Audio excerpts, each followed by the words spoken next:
I wish I had been gone. All right, first order of business, approval of the minutes from our February 1st meeting. Motion to approve. Thank you, Mike. I'll second it. Joe, second. Any discussion? If not, all those in favor? Aye. Aye. Opposed? Motion carries. Thank you. Next item is new business, public artwork 2024 plan. Aaron? Good morning. Good morning. Suggested to present the Public Arts and Culture Commission work plan to you. So I brought that with us today. Quinn, can you make the computer go onto the screen for me? The Public Arts and Culture Commission meets every third Tuesday of the month at 5:15. And let me help. I think PowerPoint is good at taking over the screen, so we'll get that.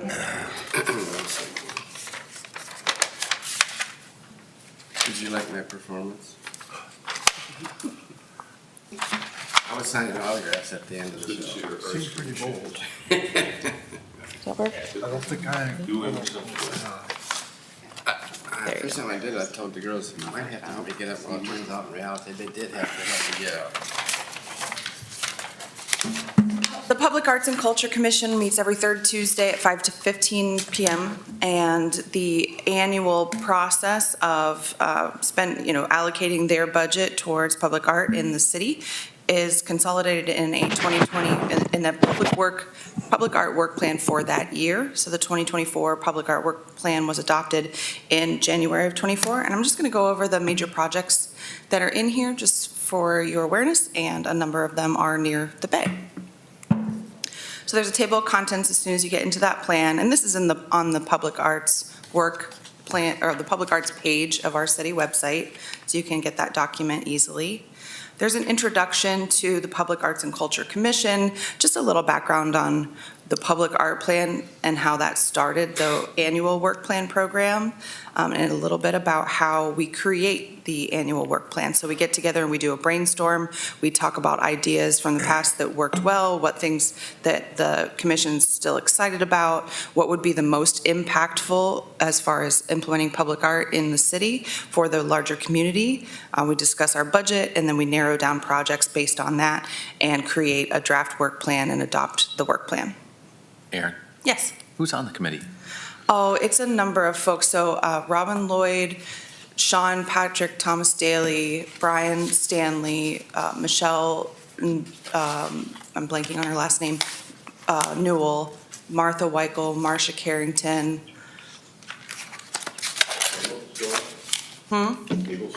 Cable Steinman. Is Beth still in? Beth? Maiden? No. Annetta Weichel. That might be everybody. So what, 15? Adam Ramsdell. I think there's 9. Okay. I think I just got to 9. I think I got everybody. I might have missed 1 or 2. Their names are on the public arts page as well. It's a good idea. Maybe I should put them in the work plan so their names are in there. So there's 8 projects in this 24 work plan. And each of those projects typically get 1 page. And this one, the first project, is Columbus Avenue Streetscape Art. So the Public Arts Commission has been saving money for implementation of some sort of streetscape art element on Columbus Avenue.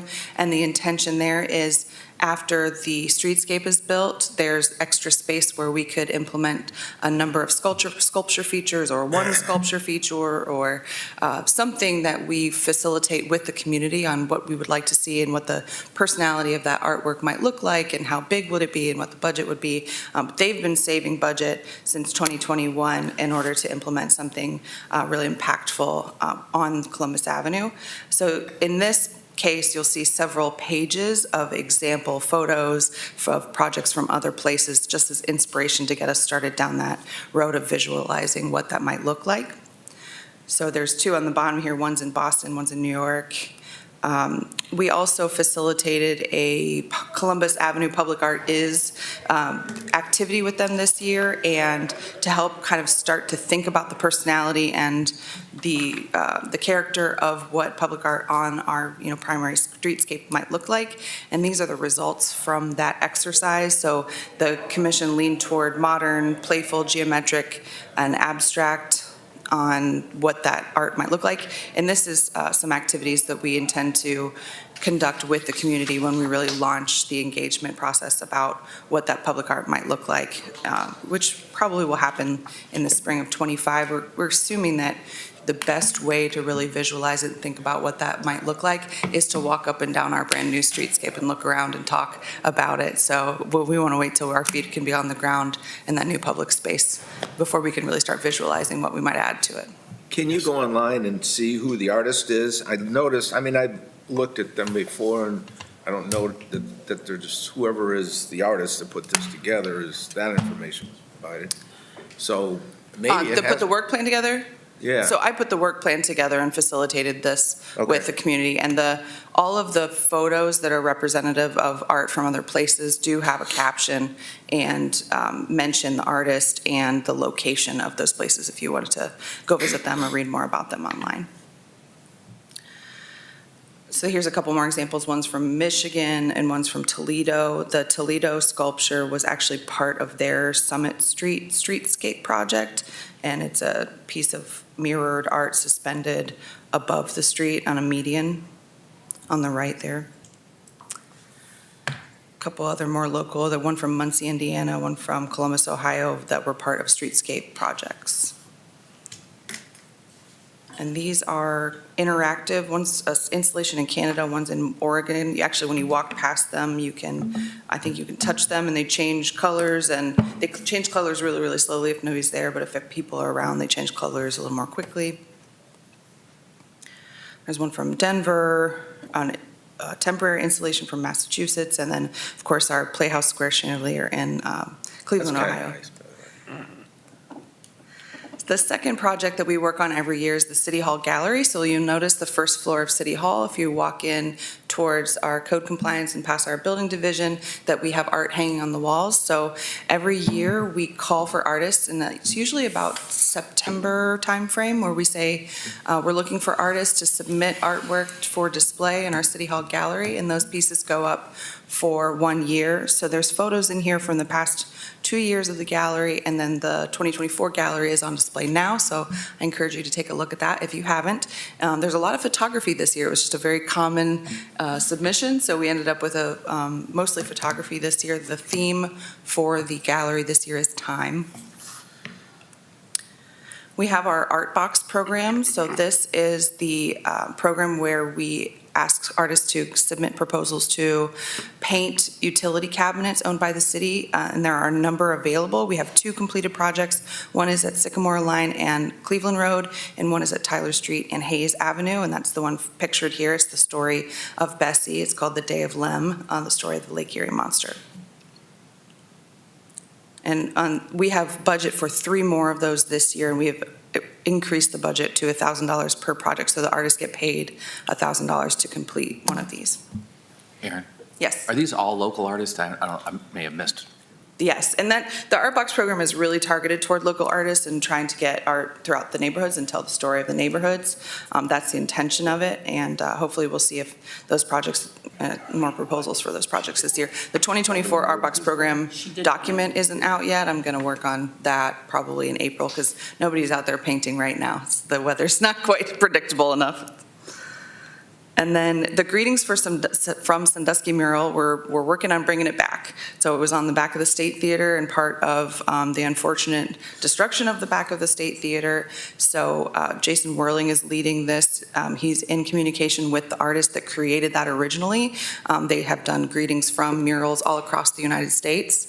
And the intention is to bring that mural back and actually apply it to the side of the Mylander Pavilion on the Jackson Street Pier. So when on the east side, when you're walking on the boardwalk where there's lights overhead and the building's to your left, that wall is where we're intending to bring that mural back. So the Arts Commission is going to support that with some funding, and then I think there'll be funding from a couple other sources. So that's in the works, and I think it'll be really exciting because we get asked about it quite a bit.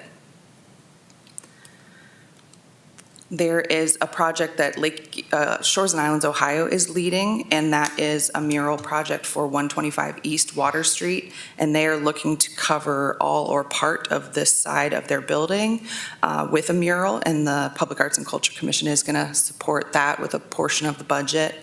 We don't know what that looks like yet. I think they're still in those early conversations, but we'll have, the Public Arts and Culture Commission will have 2 members talk with their decision-making group and be part of that selection process of how, what that looks like and when, and we'll learn more. I can keep you updated on that project, but it'll be exciting. It'll be really, it's a great, it's a big blank space right now, and it'll be a really great way to activate that wall with some art.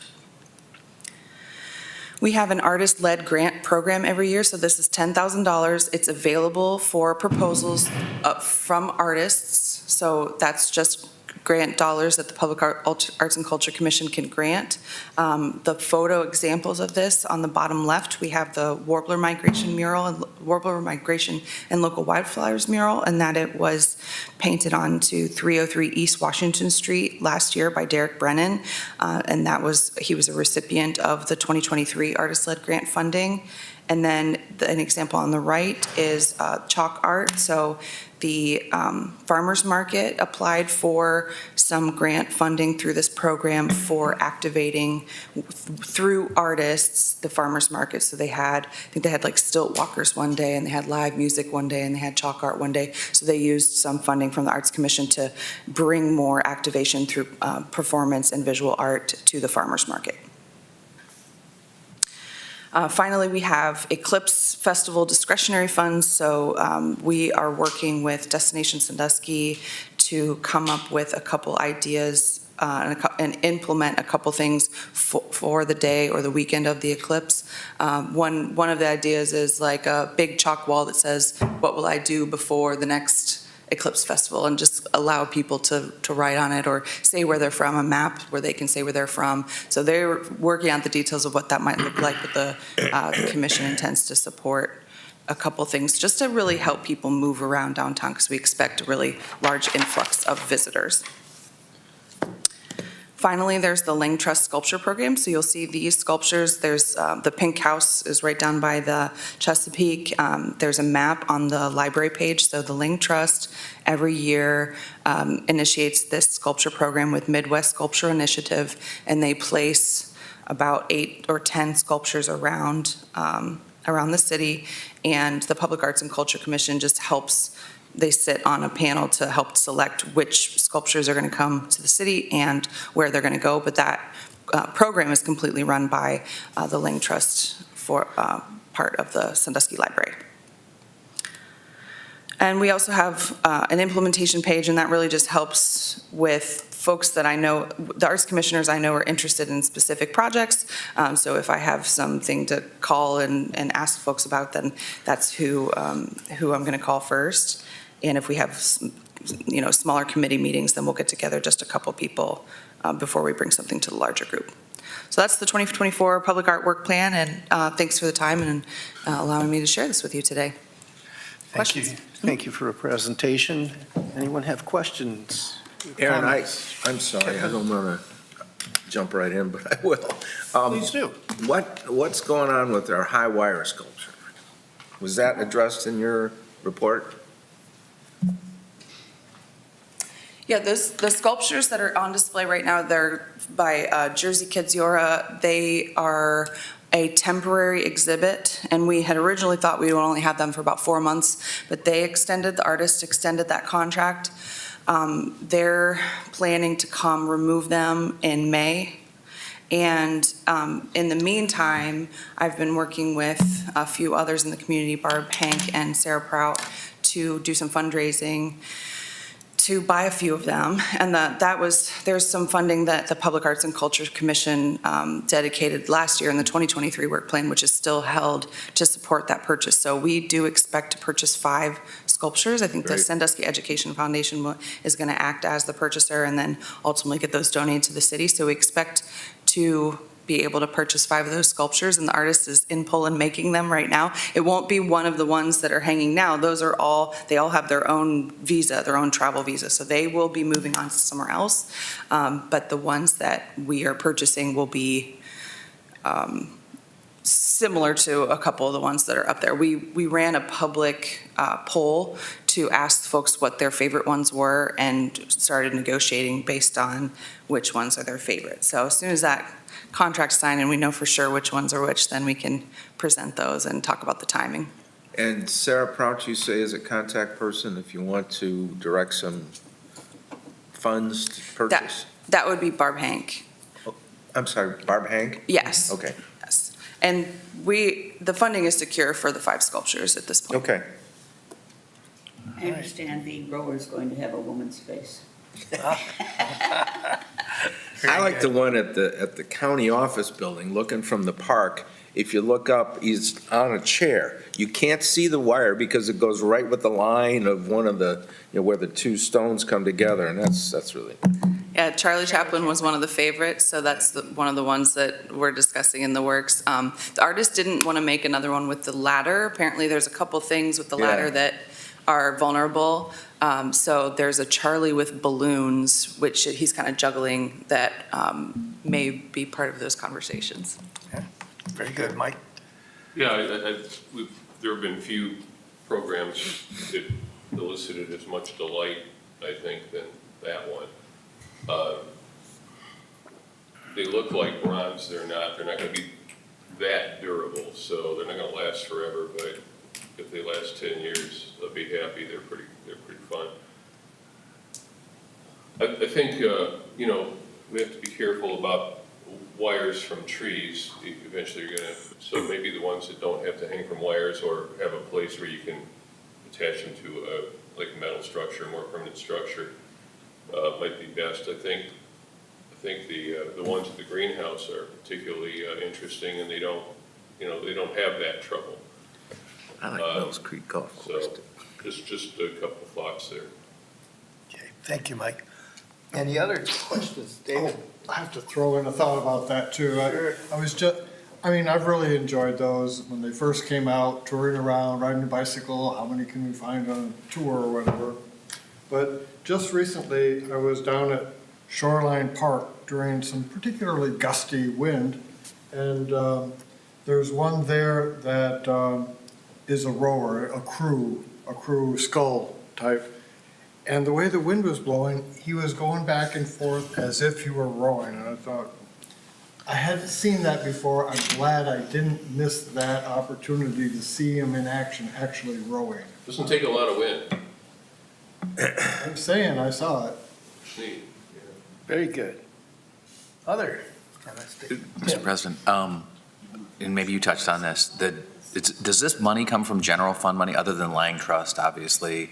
It starts out at general fund money, comes from the city commission, is that correct? It is 1% of the admissions tax, so it's all Excellent. tourism dollars. Excellent. Thank you. Okay, thank you. All good questions. All right, thank you. Next item is the Dragons and Bacon Festival. Thank you. I have an update on that from our Jason Whirling. So the 5th annual Dragons and Bacon Fest will be back at the Paper District Marina on Saturday, September 14th, 2024. Registration for the Dragon Boat Paddling and Bacon Sampling event will be available soon from Sandusky Parks and Rec website. We look forward to more teams and more bacon. And I'll say that I participated last year and it was very fun. No expert paddling skills required, just the ability to get in and out of the boat, which is, its own challenge. It was very, very fun. Cool. When is it again? I'm sorry, I was writing and not listening. Saturday, September 14th. Thank you. All right. Is there any other new business? See Seeing none, we'll. Oh, I move- did have one more thing, I'm sorry, from Okay. Jason. So he said the Shelby Street Boat Launch docks and the Pipe Creek Wildlife Area Kayak Launch docks are typically scheduled for installation in early to mid-April. A 3-year agreement for annual installation and removal is being presented to commission at the March 11th meeting. So we weren't sure whether to tell you that today or in April, but they might be in by the time we meet again. So that's for the Shelby Street Boat Launch docks and the Pipe Creek Wildlife Area Kayak Launch. All right, very good. We'll move on to old business, new updates. The project of the last couple of weeks, Columbus Ave streetscape. So you may have seen some media coverage of the Columbus Avenue streetscape. We have brought forward the permission to bid that project to City Commission. So if you haven't seen on February 12th, we gave a presentation about the streetscape, really in a broader context of why investment in these types of projects are valuable for the community.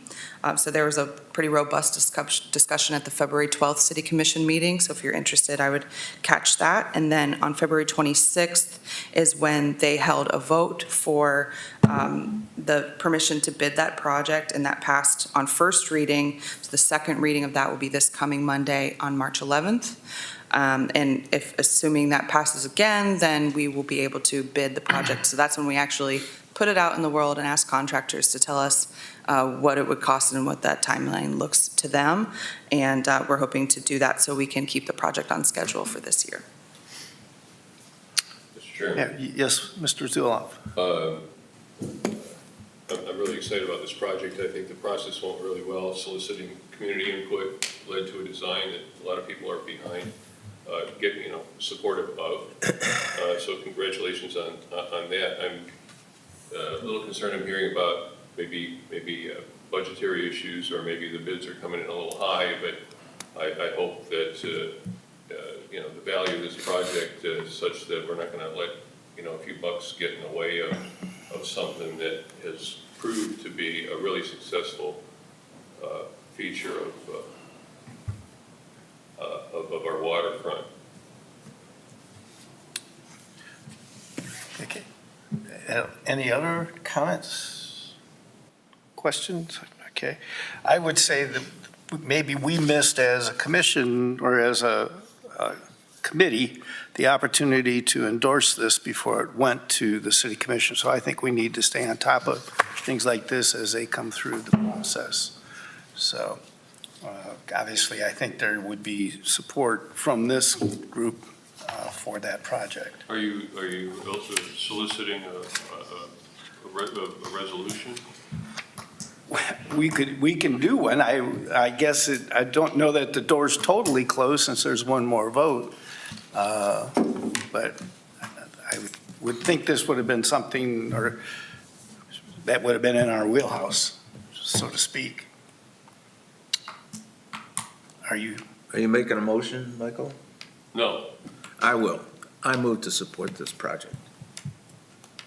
that the Bayfront corridor should? Yes, and I think we should Offer. endorse it and report to the city commission that we have. Okay. Is there a second to that? I'll second it. Thank you, David. Discussion? Discussion. So Aaron, and I'm sure you get asked this all the time, has the increase in parking or decrease in parking, because I've heard both, has that been thoroughly flushed out? Yes. There have been several robust conversations about parking, and that has been a source of the conversation over the last two meetings. One response to that is we have updated a 2024 parking plan that we are going to implement through 2024 and 2025, mostly to get us updated counts to verify the utilization of all of our parking inventory. The project itself, we knew that parking was going to be important throughout the entire design process. So it is designed to be parking neutral. And what I mean by that is, it's obvious that when we shift from angled parking to parallel parking in the 100 and 200 block, that we can't fit as many spaces in those two blocks as we can today. The third block, the block between Washington Street and Adams, adds almost all of those, but all but 7 back into the total parking count. And then we have the restriping of 3 parking areas adjacent. So Washington Row is in the queue, and then we've already completed the restriping of the lot across the street from Shores and Islands to add another, I think it's 12 or 14 spaces. So overall, considering that from that whole perspective, we go from 115 today, excuse me, to 126 at the outcome of completing the full project. Of course, that's a redistribution, and there's not as many right in the center of the street, but that's part of the strategy, right? Because obviously people want to be right there, so we're creating more public space right there. We're confident that there's plenty of inventory for what we need. One point that was brought up is we ran the 2023 season with 40 fewer spaces in the Jackson Street lot because they're all taken up by State Theater construction, right? So that's a great example of how, with 40 fewer inventory, we maintained a very robust 2023 season. And we will be coming up with, in the parking strategy that we're going to be working on, we're going to count parking on 3 Fridays, 3 Saturdays, 3 Wednesdays, and a couple major events like Party at the Pier and Ironman, so we can really get a look at how parking is used today in 2024, and we're going to do that again in 2025 so we can understand what, how people's habits might change after we build this project, and that will help us strategize on if we need to add more inventory, like find more surface parking adjacent to downtown within the walkable area of downtown, contracting with private lot owners, for example, to allow more public spaces, or make decisions on upcoming development, such as the hotel project that's expected to have a parking garage. That'll help us pick that right number. We don't have the information in order to make the greatest decisions about this right now because we don't know how people are using the parking inventory today. But overall, it has been like I said, a robust conversation and something that we are highly tuned into. We know the community is highly tuned into. So you will hear more about the downtown parking strategies, and we will report our findings to City Commission to make sure we're staying on top of that from the request of the community. And the city's been really good in keeping us included in the project from the very get-go. It looks beautiful. I'm fully supportive of, and having a parking problem, if you would incur a parking problem, is a good problem to have. It's a sign of a successful downtown. Mr. Chairman, can we, in a sentence, bring that back to the skate park? I'm confused about. What's that? We're talking about the streetscape, correct? Okay. Yes. Um, All right. Mr. Chair, Yes, Mr. Coons. were you finished? I'm sorry. A couple of things, a few things that I want to add to the discussion. One, this particular motion actually puts me in a precarious situation. Let's face it, right? So the bottom line is there are still questions out there, right? And even among people on this committee, right? So to actually bring that up, and I could have spoke sooner, but I want you to conduct business the way you normally conduct business. I don't want to be that person, so I'm just going to speak my mind as these things come up. The other issue is, right, you have commissioners who still have to weigh in on this at the next meeting, right? And so the one thing that I will not do, I will not vote in this committee to actually approve it and say I'm in support of it, right? I have said publicly and I have said privately that I think the project is a beautiful project, that I think it would be great for the downtown area, but there are questions that must be answered. One of the questions that I have that people tend to not even mention this or talk about it is that the State Theater has been closed for how long now? Right? Now, I remember when the State Theater was open, and you absolutely would have a harder time getting parking when there was some big events down there. So. I remember that. So, and for those who shake their head and say it's not true, I went through it. So did I. So you can shake your head, but I went through that. I'll tell you what I did too. I went to the parking lot. Order, What I'm saying please. is, let me finish my statement. Yes, sir. I've been down there when it was that way. And so I've said it before and I'll say it again. Yes, the project is a beautiful project, but let's not pretend that in the midst of this conflict that we should do that. I don't think that's a good idea. And there are a couple of you sitting here right now, you absolutely know it's not a good idea. So I want to put that on the table because I actually think that that was something that shouldn't have been done. I just want to make a point of clarification, Mr. Kuntz. This was not, number one, brought up to put you on the spot because we view the city commissioners attending this as a liaison to the city commission and not really a voting member. Just to take the thoughts back that came through this committee. Right. All right. And secondly, we are, and if you look at our mission statement, we are to make recommendations based upon being part of the general public. So I believe that the motion is fully in order on that. So, and I would say, yes, there were parking issues, but as Mr. King said, it's a good issue to have. That means a lot of people, and the theater was at full attendance. That doesn't always happen, and those were relatively few and far between. We hope that it would become more often, but yes, you might have to walk a little further than normal when there was a major act. So that's a point. Yes, Mike? Yeah, I understand Dr. Kuntz's point, and because it is contentious right now. If I were to vote against it, it would be not because I'm against streetscaping Columbus Avenue, but I think as certain objections have been unearthed, that I think there may be room for improvement of the plan, and I'm skeptical of the oft used argument that, you know, if you don't go along with this, it's going to lead to the ruination of Sandusky. That smacks of desperation, and that, you know, it's now or never. And if we can't possibly change anything now, if we don't approve it exactly as presented with that, gee, it's never going to happen. I don't think it's necessary, so I'm not quite buying that. I think there's room to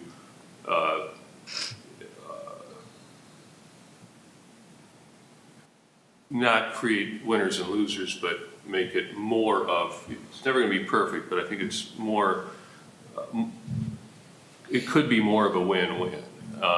And it probably has to do with maybe some flexible parking that at certain times would allow more parking, and at certain times would make those parking spots usable for other purposes. Again, I'm delighted that we're doing this. I'm skeptical of it's got to be exactly this way right now, or it's disaster for Sandusky. Through the chair.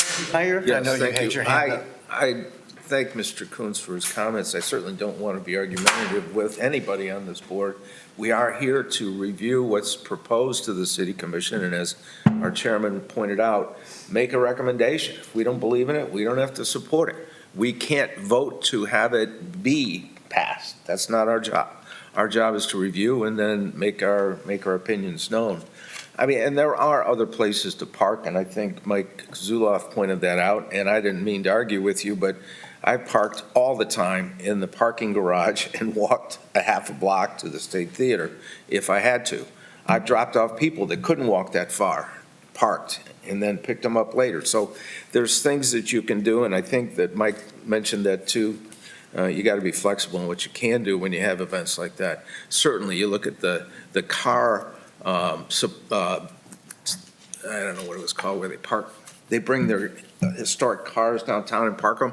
I mean, that's something that's a big deal. And I don't know whether that's something that can't be done still, even if the streetscape is done. So, Yeah, thank Mr. you. Chair, Yes, Mr. Kuntz. I appreciate your, basically your explanation. And one of the things that is really, really important for me, and I've said this before too, is that on those days that we're talking about, you and I, we look like we're pretty healthy. We're able to walk up and down. You don't know me. Right? I'm just- Knees, hips, and low back surgery. Okay, thank you. Yeah, but it just seems to me like we always forget about those who are elderly. And that whether that walk to Columbus Ave from here to the other end is decent walk for us, that's not true of the folks who like to come downtown for these shows.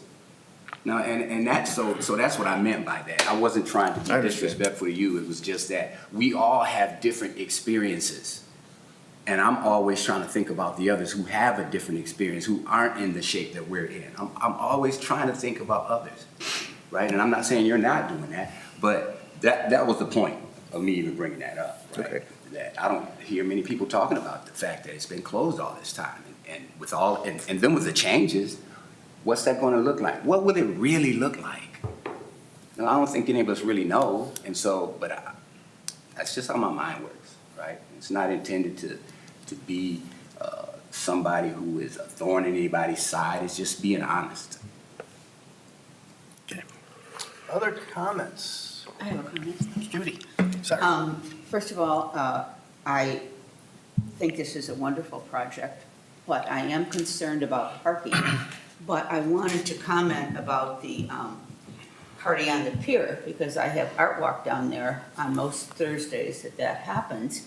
There are hundreds of people down there, hundreds, including people in wheelchairs, people on crutches. I've not heard one person complain about, well, I didn't come because I couldn't find a parking place. So they're parking somewhere, I don't know where. But I just thought I'd throw that out. Thank you. All right. Mr. Miller? I'm supportive of the project too. I've been raising issues of parking for many years. I was prepared with Mr. King's remark, a good problem to have, with the way that Eric Whoopser countered me some years ago in talking about this. This is a perennial cycle that has gone on, in my knowledge, since the 50s, based on the newspaper reporting I've looked at. Yes, I think that not every wheelchair-bound person can park in front of the State Theater. Is that really realistic? Is that the standard that we're looking for? We build our church parking lot for Easter Sunday. Well, as the area becomes more densely populated, the likelihood of being able to do that, the space available to do that, diminishes. If you had to have that parking in any major urban area, it just wouldn't happen. So are we a little town? Are we a wannabe middle-sized town? Or what is our aspiration here? My question is, by us making a resolution to support something that we've talked about at this table for many years now, I understand we have new commissioners and somebody buys a new house and they like that house because it was move-in ready. You know, it's a beautiful house. We want to invest in Sandusky because it's move-in ready. But the first thing we want to do when we buy the house is change the carpet and change the curtains, not because it wasn't well deliberated, it's because now it's ours and we want to make it ours. I think that we, as a body that was here before the election and may some remnant of us be here after the election, is not a reason to disavow the work that we have considered now for many years. And, it's not the death knell to downtown if we don't support this, but I don't think you can't make a change of a parking place here or there, tweak it. The color of the paint is something that is a detail beyond what I think that I'm supporting. And if I'm wrong, let me know. Thank you. Other comments? I would like to make one comment. I wanted to give everybody on the committee a chance, but I guess one of the things that concerns me is when we talk about parking and what if. The what ifs there are always going to be what ifs. I've owned businesses that have been located in downtown Sandusky since about 1983. And we've had these comments when there were wide open parking downtown, when there were no businesses that people wanted to come to. Some of the issues we have are the same ones we had back then, which is that business owners and employees park right in front of the business and cause their customers to walk further than they need to on a daily basis. And I think we all know that that's still true. You can drive down Columbus Avenue about 4 o'clock in the afternoon, and there's some pretty obvious business owner vehicles right in front of their business. So that's an issue that has to be solved by something other than this project. It would be through enforcement of parking and et cetera. And as I read the discussions about the proposed parking garage and hotel behind the State Theater, that will alleviate some issues, that will create some issues. But then there will be something come up that will solve those issues. We're never going to have all of the answers that we want today, but we have to try to carve out what we want the future to be based on what we know and is there today. So that's my thought, and for that reason, I would be very supportive of the proposal that, as David has mentioned, we've vetted in this committee many times, just not come up to a formal proposal. Mr. Chairman, just a quick, I think you could make a pretty good case due to the reduced number, and because we're thinking globally on the parking, you could make a case that every spot in this plan on that block of Columbus Avenue ought to be ADA handicap. You could make that case, right? So I also, what really hasn't had much public discussion is the concept, I don't think we ever got there, but it was floated to make that block of Columbus Avenue pedestrian only. And you could do that pedestrian only, and then just instead of having traffic there, you could have handicap parking there only. So, you know, you're not allowed in there unless you're handicap parking. So those are just thoughts about ADA access and handicap parking, because our behavior has been less than stellar on that matter. Okay, thank you. Mr. Chair, one more Yes. comment. All good comments. I actually appreciate everything that's been said. And I find myself, I appreciate what Mr. Miller said. I find myself in this position where you really kind of see, you know, where folks are coming from, but as it relates to just having kind of, and I'm not talking about this body here, kind of respect that people should have for one another, that's really being exposed right now, especially for me. Now, I'm going to say this so you all have some context. There was a time when I was running for a school board seat, and I was dead serious about what we need to do with those buildings, right? I had some ideas and a vision, right? And I tell people that it was in me to do what I did. And I stepped in a building and I purchased, not 3, it was 3 properties, but 4 closed school buildings for $5. And I had people coming out of the woodworks at me. Friends, foes, people who cared about me and people who didn't, right? Many of them were saying, well, what are you gonna do? You know, what I would do is I would just get rid of all those buildings. I would sell every last one of them. And I would tell them, that's not the vision that I've been given. That's not what's in my spirit and in my heart to do. I didn't sell any of those buildings from the start, right? None of those buildings were stolen. In fact, I didn't make anything off of those buildings. I knew, number one, I'm working with churches and nonprofits. There was a reason I was working with churches and nonprofits, right? Because I felt like they wanted to do exactly what needed to be done. Now here's what happened. For those folks who wanted me to sell off buildings, right? Eventually, everything worked out. Everything worked out better than I could possibly imagine. And I'm hoping that's what happens with the Streetscape project, Aaron, I really do, right? But please, and I'm saying this because it's recorded and I'm saying it to everybody here, and I hope everybody sees this, please stop coming at me trying to tell me what I should do. right? It's not for you all, but I want it to be known publicly. I will make a decision based upon what's in my spirit and what's right here, right? And so I'm saying that, Aaron, to you to say, look, keep doing what you do, right? If, you know, there are things that happen where you're able to adjust, I hope that's the case, right? But if something happens to the point where it's like, well, this is a little crazier than I thought it was going to be, well, you'll deal with that too, right? But the other side is everything could turn out amazing, right? So I just wish folks would at least have enough respect for one another to stop doing that, including the media. And that's all I have to say. Okay. Any other comments anyone has? Call a question. All right. We will vote on the motion to support, have a resolution to support the downtown Columbus Avenue Streetscape project. All those in favor, please say aye. Aye.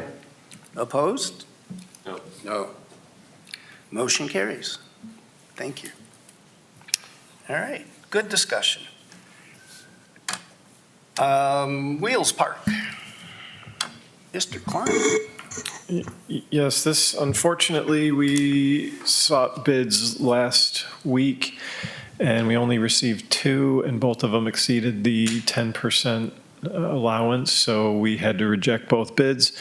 We are going back to the drawing board. We have discussions later this week with the consultant that did the design, and we're going to figure out a plan. We're going to move forward with rebidding that project and still getting it under contract this year.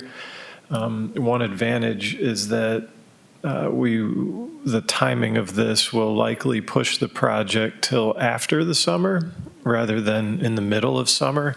So we'll be able to do the work hopefully after Labor Day instead of throughout the summer. But we're still going to do the project. It's just a matter of going back and figuring out the exact plan and where we can make some corrections to get bids within budget.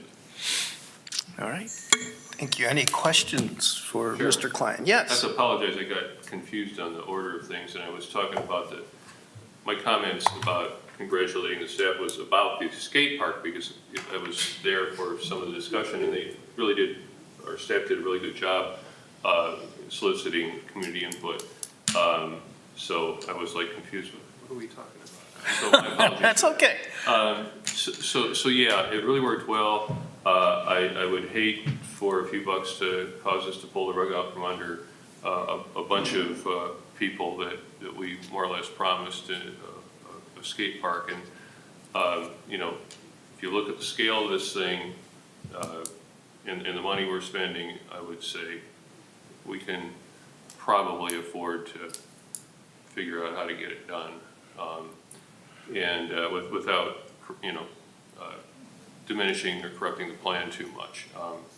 So I would encourage the city commission to just find the bucks and do it. All right. The comments seemed relevant in any case, Mike, so. My apologies, I was confusing myself. Yeah, I know. So You know, if the this is secretary would law. just make sure that my comments lined up in the right place. There you go. That's fine. Thanks, Mike. Any other comments on the Wheels Park? Okay, we'll move on. Old business, we had a number of items that staff had indicated there were no updates that they had since our last meeting. Does anybody have any new questions that have come to their mind since our last meeting on any of those? We'll just cover them all in one swoop here. Seeing none, we'll move on to community input. Wes, you're sitting here quietly. I'm not used to that. Any comments, sir? I wasn't, but since you guys took a poll, I suppose I should say something.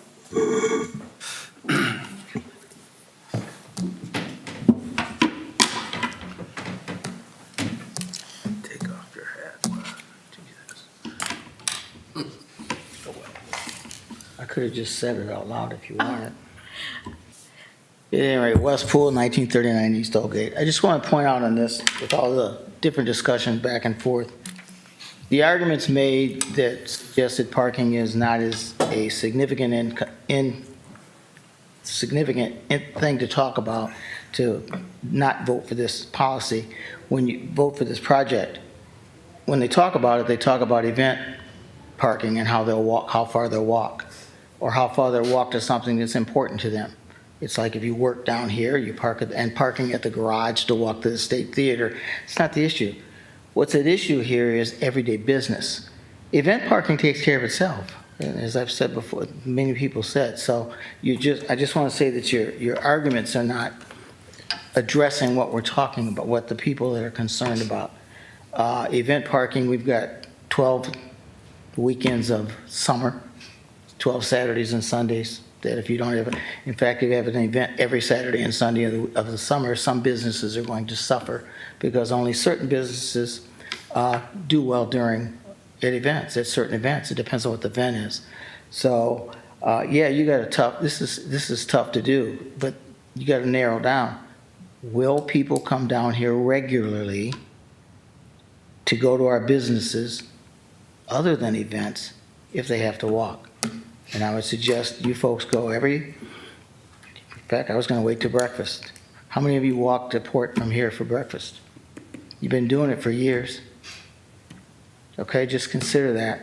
And that's really what we're talking about. And you have to say that you believe that the number of people that are going to come down here is going to increase. The reasons you can get away with the conversation now is because we started with overabundance of parking, and we said, well, we're going to reduce the parking. We got too much. Don't worry about it. Well, that led us to where we are now. Had we started the conversation 8 years ago with we're going to fill those spaces with people, we'd have done a lot of different things. So now we're stuck at a point where businesses want to come in that are probably going to have to make a decision whether they do or not based on whether or not people they'll have access to their stores, because that's why the mall was so successful and why we bought and kept charging for parking and insisting on making a couple nickels off parking meters, that people got in the habit and they just went to the mall. Folks want to be convenient. They want convenience. And these businesses said, we can't afford to lose 2% of our business. It's not about, I'll walk, sure. But the businesses are saying, we don't have enough margin that allows this. So I just wanted you, as you leave here, because you already voted, it's fine. This may work. But as you take more parking space off, you reach a point where it comes together, where your demand for parking meets and totally exceeds your parking ability, and folks will just say, gee, it's too hard to get a parking space down there, and they just don't come down and look anymore. It's not about how far you walk. It's like how long I got to drive around the block looking for a space before I resign myself to parking 2 blocks away. So just a thought as you guys move forward on this about how people actually make decisions about what they do with their money, because those decisions are made when you get out of the chair at home. Where am I going to go? Stores are actually now shopping for you in the store, and people don't even want to come in to get it. You have to carry it out to their car. And we're operating from the premise that they're going to walk 3 blocks to go to the... So just a thought, folks. I'll finish this out for you. Thank you. That's something to think about. All right. Thank you, Mr. Poole. All right. Any other I have a comments? question. Yes, sir. Where Tiffin Ave and Venice Road come together, remember when the mobile homes were in that area? Yes. Is that city-owned? Because it's all cleared up and nothing's been going on lately. Is that city-owned property? I think it is. Thank you. I think it is. I think it is. They cleared out a whole bunch of trees. I don't know what's going on. Is that owned by the land bank? If I recall correctly, I thought the land bank had stepped in at one point. Said it Tiffin Ave and Venice Road. Right. It's Look into it for you. Yeah. would be behind that what was the dispensary there. Where is this? It was right Tiffin Ave and behind, Venice Road come together. Right, Mobile right. homes where Joey O's didn't pay the water bill. right behind what was the dispensary Okay. there. That is not city-owned, that the owner of the property, the dispensary, from my recollection, it owns all that property behind. Okay, It's I'm just privately owned. curious. Would make sense. That's what I. They were separate plots for a long, but they probably wanted to surround Yeah, I think themselves. that they bought both of them. Okay, I remember that too. All right. Okay. Any other items? If not, is there a motion to adjourn? So moved. Second? We are adjourned. Who's second? Joe. We'll put Joe. All right. Thank you very much.